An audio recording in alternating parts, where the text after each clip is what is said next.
When playing a song by ear, I think most people tend to approach it like writing an essay in school, where you just sort of start writing and hope you stumble upon a good point. In this case, you start playing and hope you stumble on something right and build out from there. Instead, it should probably be approached more like long division, where you start with some educated guesses, some very educated guesses, and start whittling your way down to the correct answer. Now, before I actually get into how to play a song by ear, I think it's important to acknowledge that this does require a very small amount of talent. While having perfect pitch or having really, really good relative pitch is going to help you here, I would say there's actually a pretty clear minimum amount of pitch that you need to have to do this kind of thing. If you can tell if a melody line is going up or down, you're good to go. That's a fairly basic element to the realm of pitch. And if you can do that, that means you've got a good enough ear to start picking things out. And you should be able to tell if something is right or wrong. If you can't do that, chances are that it will be much harder to tell if you've found the correct answer. And it also just becomes harder to put things together, because if you can't tell if it goes up or down, you've essentially doubled the notes you have to check. When it comes to learning a piece by ear, when I work on it with my students, most of the time they'll just start kind of playing notes. They'll take a random guess and just start going.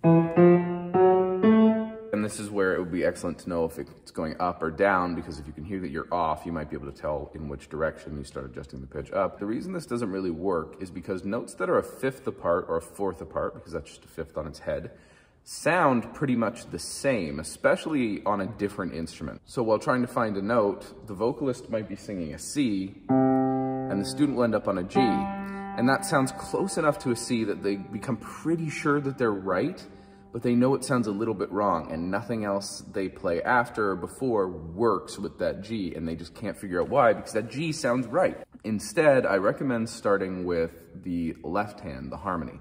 Now, to approach this, you don't want to just start guessing chords. First thing you want to do is just let the song play. Don't start playing right away. Give it at least 20 to 25 seconds of the song, and then see if you can identify the key that it's in. So if you have this,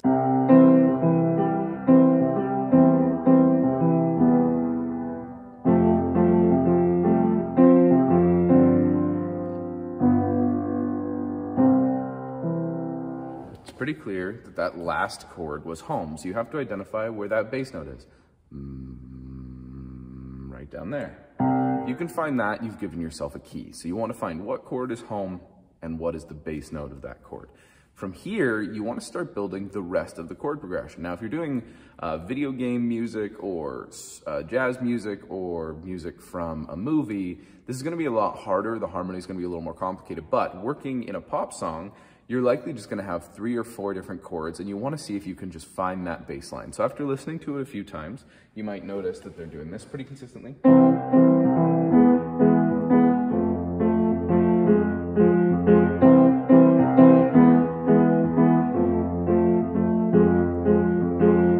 And as you let it play, you want to start seeing if you can hum that bass line.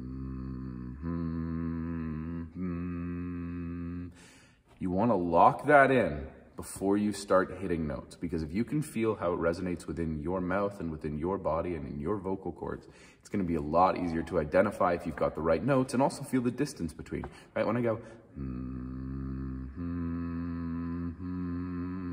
those last 2 notes, I can physically feel how close together those are. It's hard to create enough of a difference between them for them to even sound different. For me, I'm not a very good singer. So once you've got that, if you've got some knowledge of chords, you can start to try to build the chords here. It's typically just going to be major or minor. I'm not going to get too far into that, because that's when we start getting into theory. But if you've got a really good ear, you can find major chords pretty much no problem, and then just drop the third to check if it's minor instead. But as long as you have the bass line, you'll get a pretty good sound. Now you want to start looking at the melody. Looking at the melody is actually in pop music the hard part.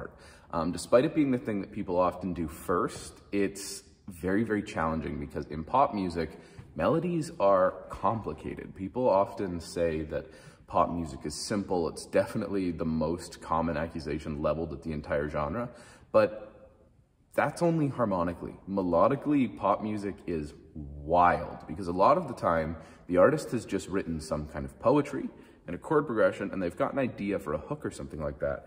Everything else is essentially just making that melody fit those chords. So they'll do whatever they want. They'll do weird things with rhythm, they'll add weird decorative notes, things like that. So you want to listen very carefully. And this is another case where I recommend you try to be able to sing it back before you try to play it. Now, as you get really good at this, you might be asking, all this singing, how are you going to do this in public, right? How are you going to use this as some kind of party trick? And the answer is you learn how to sing it in your head, and you also learn how to sing it silently. So if I do this,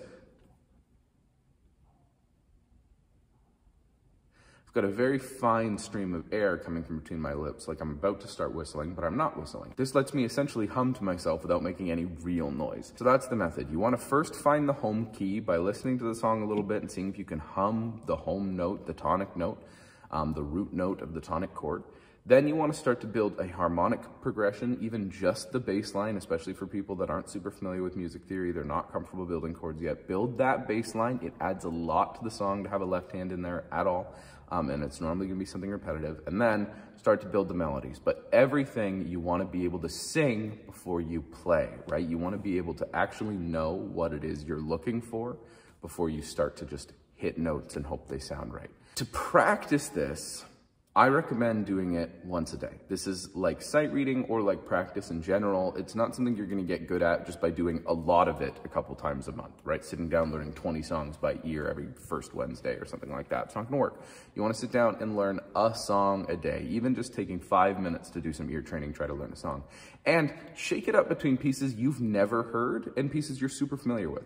The ones you're super familiar with, what you'll find is you start to hear nuances in them that you didn't recognize before, and you'll start to find that picking out the harmony isn't super easy, but picking out the melody is. And these can be the days where you focus on really building a nice sort of arrangement, doing something interesting with the harmony, because even if it's bass notes, you can still just hit 2 of the same root notes, or even giving it a rhythm like that. And for songs that you've never heard before, you might find that the melody is way, way harder because it's very hard to pick out the nuance, right? For me, one of the hardest I've done was Zach Bryan's Something in the Orange, because he's just kind of all over the place the way he sings it, and it was really hard to get all the little decorations and stuff like that. However, the harmony I had down like that, like it just was 2 chords and was locked in. Now, it might be a good idea to do pieces you know and don't know back to back to kind of feel how they're different, but you want to focus on pieces you don't know, because those are the ones that are really going to push you. When playing by ear, you'll also notice some songs are really, really hard and some songs are not. Some artists really lock in their harmonies and melodies and how they interact, and it becomes really, really easy. A good example of something that's really easy to do by ear is Hallelujah by Leonard Cohen, because that melody just sits so nicely above the harmony. It's very in time. There's no weird rhythms. There's no weird decorations to pick out. But for hard music, a lot of video game stuff, for me recently, I've been doing Morrowind stuff by ears. The texture is just so thick. It is very, very hard to pick out what is melody, let alone what the notes of the melody are. As you're doing this, expect to fail sometimes and expect to get some super quickly, and don't use any one song as a range for how much you've improved. Just always trust that by doing it, you're getting better, and every day you'll be a little better than the day before as long as you've been doing it consistently. I also highly recommend doing ones that will push you sometimes. Learning pieces that contain piano or are piano are actually way harder than pieces that aren't, because there's much more of a right answer there. There's exact notes you have to hit. So try those occasionally and feel how much harder that is. See if you can pick out those correct notes. I remember a crowning achievement of mine was the Piranha Plant Lullaby from Mario 64. It's these big fat chords by ear.